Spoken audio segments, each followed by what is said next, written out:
হ্যাঁ বলো। ভালোই তো ফ্রিতে খাচ্ছ গো। ফ্রিতে খাচ্ছি না ভাই, পয়সা দিয়ে খাচ্ছি। পয়সা দিয়ে খাচ্ছ? আমাকে শেখাচ্ছ তুমি? বেরিয়ে পড়ছো, বলছো খাও, ভিডিও করে দেবো। অরুণ দাকে জিজ্ঞেস করো পয়সা দিয়ে খাচ্ছে কিনা। জিজ্ঞেস করো পয়সা দিয়ে খাচ্ছ কিনা, জিজ্ঞেস কর। জিজ্ঞেস করছো তুমি। ভালোই ফ্রিতে খেয়ে বেড়াচ্ছ। আবার কি নিচ্ছ? কি হাতে? কি এটা? মাটন। মাটন? 2 পিস মাটন, হ্যাঁ। 1 পিস আলু, হ্যাঁ। একটা চাইনিজ কাঁচা লঙ্কা। চাইনিজ কাঁচা লঙ্কা? আর এই হচ্ছে তোর হাফ ফালি বেদানা। হাফ ফালি বেদানা? এই যে বেদানা কি এখানেও পাওয়া যায়? এখানেও বেদানা পাওয়া যায়, অরুণ দাও বেদানা দিচ্ছে। দিয়ে মাত্র 110 টাকা। কত টাকা নেবে? আমি তো টাকা দেবোই, আমি ফ্রিতে খাই না।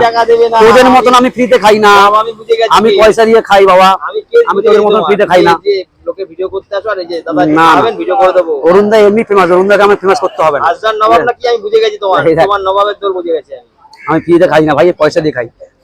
তোরা ওর লোকের কাছে ভিডিও করতে যাস, তোরা ফ্রিতে খাস, আমি ফ্রিতে খাই না। তুমি বলছো দোকানে বাসন মাজলে খাওয়াবে, তা পটা দিবি না তো কি করবো? বাসন মাজাবো।